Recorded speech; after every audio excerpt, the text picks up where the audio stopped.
So, you ever wonder what it really takes to get through one of the toughest tech interviews on the planet? Well, today we're going to do just that. We're breaking down the entire 6-stage gauntlet for landing a test engineer job at Google, and we're doing it by following one person's actual successful journey. Okay, so this is the happy ending, right? Avik Sarkar is now a test engineer at Google. But what we're really interested in is how he got there. This isn't some textbook theory, it's a real-world story of someone who actually did it. We're basically going to reverse engineer how Avik pulled this off, step by step. So who's the person we're following? This is Avik Sarkar. He kicked off his career over at Samsung's R&D Institute, where he built up a really solid background in test planning and automation. And that experience was pretty much the perfect launchpad for him to take a shot at Google. All right, here's the game plan. We'll start with Avik himself, then walk through those first screenings, get into the 4 big on-site interviews, and then we'll wrap it all up with a blueprint you can actually use. Avik's journey started pretty standard, He just applied through the Google career portal, but what came next, well, that was a whole different story. A massive 6-phase interview process designed to test pretty much everything he knew. And here it is. Just look at this progression. It's like a video game, with each level getting harder and harder. You've got 2 screenings just to get in the door, and then, bam, a marathon of 4 intense on-site interviews. So let's start by breaking down those first 2 hurdles. Okay, before you even get a whiff of the main interviews, you've got to prove you have the basics down cold. Think of these first 2 screenings as the gatekeepers. Their only job is to filter out anyone who doesn't have a rock-solid technical foundation.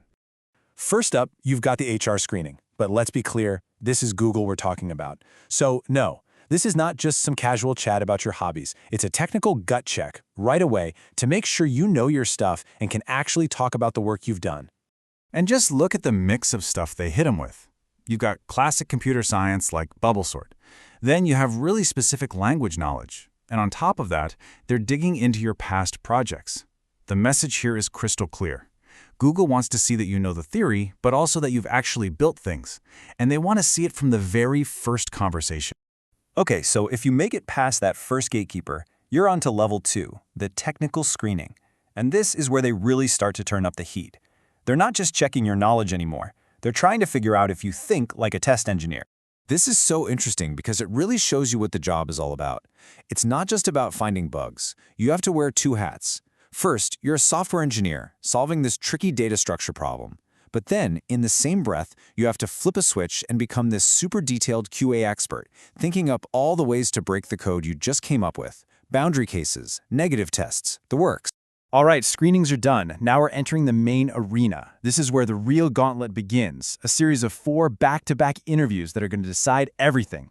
This is really the core of how Google evaluates candidates.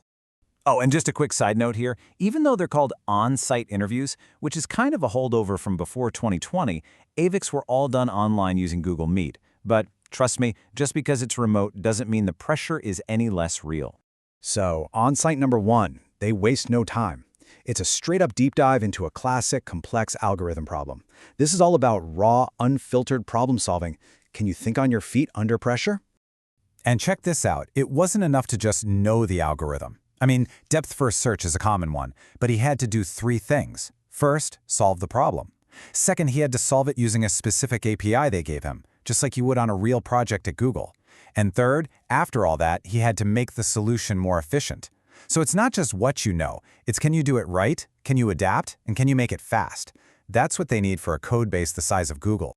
Okay, so he's proven he has the algorithm chops. Now the interviews start to shift gears. They move beyond just pure code and start testing the more practical, strategic side of things. The stuff that really defines a great test engineer, like planning and automation. On-site number 2 was all about automation. I mean, think about it. How do you even begin to test software at the insane scale of Google? This round is where they dig into the tools, the frameworks, and the mindset you need to make that happen. And we're not talking about basic stuff here. This is the deep end of the pool. They're talking about specific tools like Appium, big-picture automation frameworks. They even threw in a real-world problem about test planning for a smartwatch. And then they hit them with a really tough one. How do you deal with flaky tests? Those incredibly annoying tests that pass 1 minute and fail the next for no obvious reason. Super important and super hard. So let me ask you this. How would you go about creating a test plan for a brand new Google product, completely from scratch? Take a second to think about that, because that question perfectly sets up what's coming next, where the challenge gets even bigger. And boom, that's exactly what they did. For the third on-site, they basically said, okay, Avik, you're the test lead now.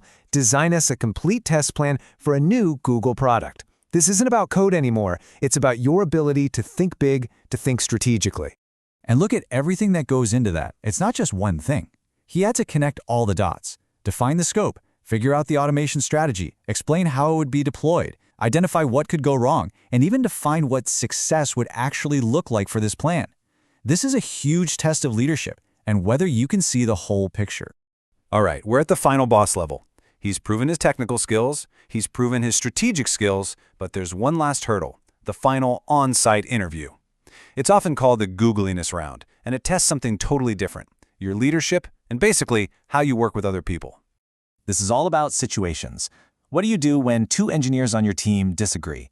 How do you decide what to work on when everything is a priority? What happens when your manager wants to do something you think is a bad idea? How do you triage bugs? They're trying to get inside your head and see how you think, how you lead, and how you handle the tough stuff. So, when you take a step back and look at all 6 of these phases together, Avik's entire experience gives us this amazing blueprint. It lays out exactly what Google is looking for, and just as importantly, how they test for it every step of the way. And this table just pulls it all together perfectly. Look, you can see that algorithms and data structures are the foundation. They test that stuff in the first 3 phases. Then you've got test design and strategy, which pops up in phases 2 and 5. Automation gets its own dedicated round in phase 4. And then tying it all together is that leadership piece, which is the final test in phase 6. It's not just one thing they're looking for, it's a whole stack of skills. So, there you have it. The journey is mapped out, the blueprint is right in front of you. The only real question left is, which one of these skills are you going to start working on first?